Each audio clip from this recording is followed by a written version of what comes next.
Jadakiss opens up about his rocky past with Diddy, exposing the real reasons behind their explosive feud, the bad boy drama, and the fight for music ownership. People ask us, like, to this day, y'all really will go back to bad boy, y'all really do this? Like, he did some shit he didn't have to do as a businessman. It wasn't in the contract at all. Like, you know what I'm saying? So for us, at the end of the day, we had to tip our hat to him, like, and say, you know what I'm saying, that's some real shit, because he didn't have to do that. Us being from where we from, sometimes you just don't feel shit is right. If that should have been set in stone years ago, don't mean it's right today.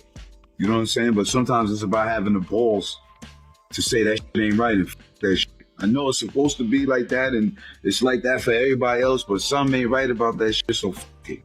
Do you remember the moment that you decided, like, I know there's probably friction for a long time, but do you remember the moment you decided you needed to leave Bad Boy? Legends right here.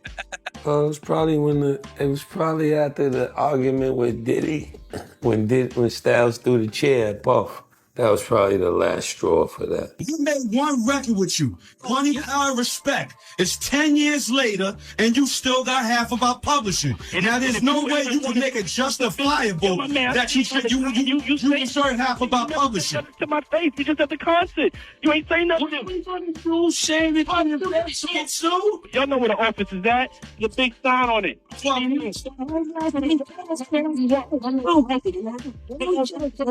a grown-ass man. Don't sit here and portray like Puff took nothing from y'all. If it's 10 years, I'm saying we can leave it out. We want you to we can't do none of that. Street was when you put it. There is no other way but in lawyers, and you know that, so don't get on the radio and act like a tough guy. You know how we can start it? You acting tough, aren't you? You gotta stop talking on the radio. Now, you want people to stop talking because you just don't want to know the truth, dog. You're a coward. Don't take nothing. You're a thief. You're a coward. Don't say you're a thief. Okay. You're a Come in thief. the office, man.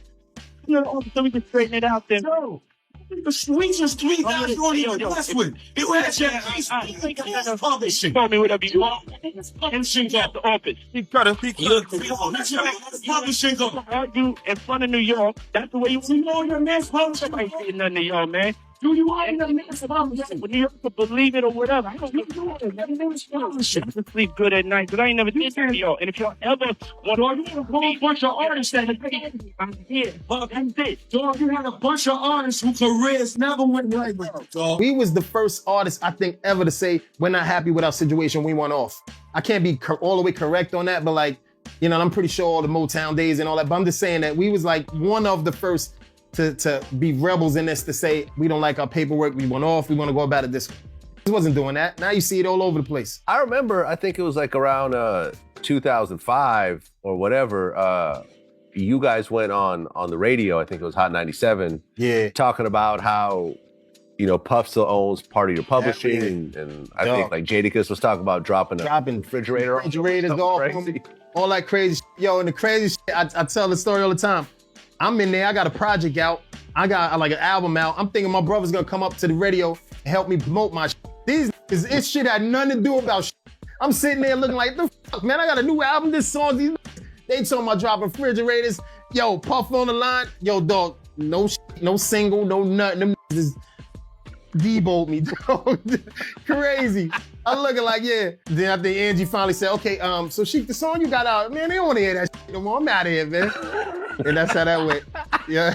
Well, but I remember, I think like the next day, Puff went on the radio and actually gave y'all your publishing back. Yeah. See, you understand, like, that's how Puff was. Legally, you're not gonna get to him. You're not gonna get to you. You can't touch that man financially, lawyer-wise, none of that. We don't, come on now, you know what I mean? So hurting him that way, it'll take years. That's the definition of being shelved.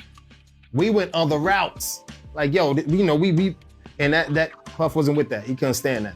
First, it's our fault for one, not reading our stuff and not knowing what the f we was doing. You know what I mean? Did y'all have lawyers at the time? We had lawyers, but we was just moving quick. You know what I'm saying? Really listening to our managers and oh yeah, sign here. We wasn't, you know, like now.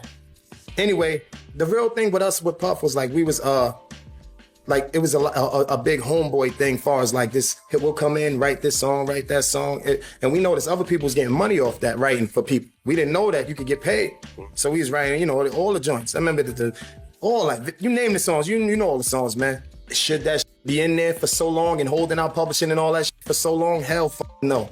You gotta let that go. Is it, if he can, it's a business. He was taught how to do that shit. Harrell and them taught him how to go about that shit like that. Right. And somebody taught Harrell and all of them, you know what I mean? Mm-hmm. It's a business, man. But I guess though, to get around the bad boy curse or what have you, watch your paperwork, man, and let it be known what you're trying to do, or sign it or don't sign it.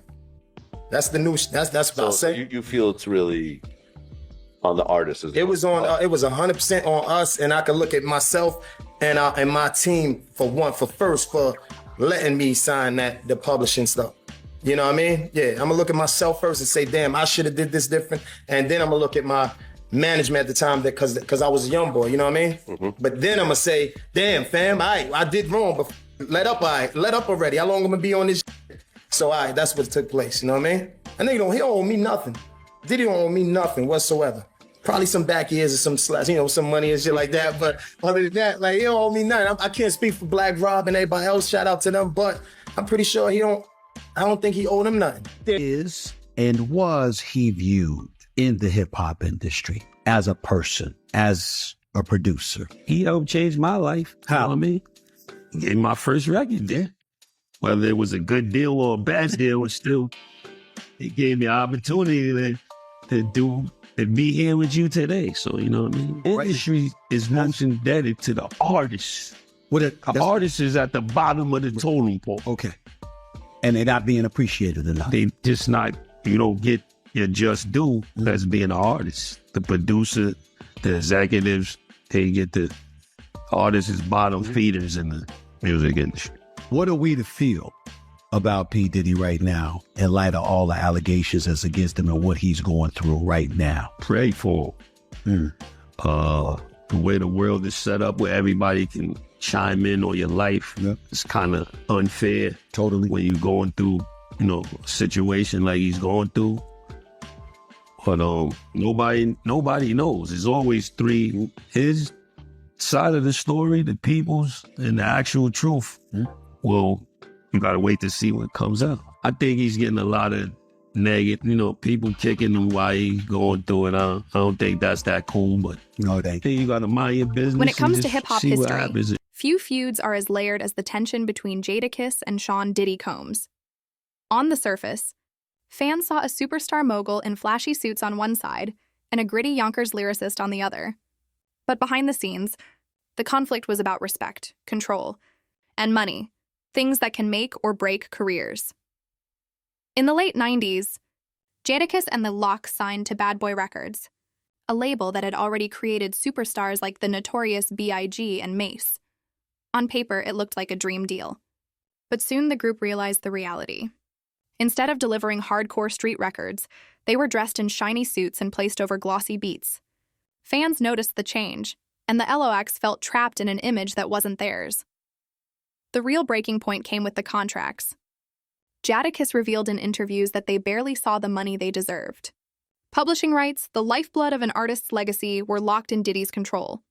Every time songs played, every time royalties came in, the majority went to Bad Boy. For Jadakiss, known for his pen game and lyrical strength, this wasn't just business, it was disrespect. That frustration gave birth to the infamous Let The LOX Go campaign. The group went public, blasting Diddy on radio stations and demanding their release. Fans were shocked, artists rebelling against one of the most powerful figures in hip-hop. But the streets embraced it, seeing three Yonkers MCs standing up to a giant. According to Jadakiss, the beef was never just about numbers on paper. It was about principle. He believed Diddy didn't respect their artistry, treating them like pawns instead of partners. Even after they fought for and won their freedom, the tension never fully disappeared. Behind closed doors, conversations with Diddy were always about control, ownership, and who truly held the music. Years later, fans still question whether the feud was ever squashed. Publicly, Jadakiss and Diddy have shared stages and worked together, but Jadakiss never hides the scars. He warns younger artists to read contracts carefully and fight for their publishing, using his story as a warning. The truth is, this was never just rap drama. It was a battle for independence in an industry built on trapping artists in bad deals. Today, Jadakiss is respected as one of the greatest lyricists, while Diddy remains a controversial mogul. Their feud is cemented in hip-hop history, a reminder of how power and money can destroy relationships. And while the two may smile for cameras, Jadakiss will always carry the memory of fighting his way out of Diddy's shadow, proving that no contract could silence his voice.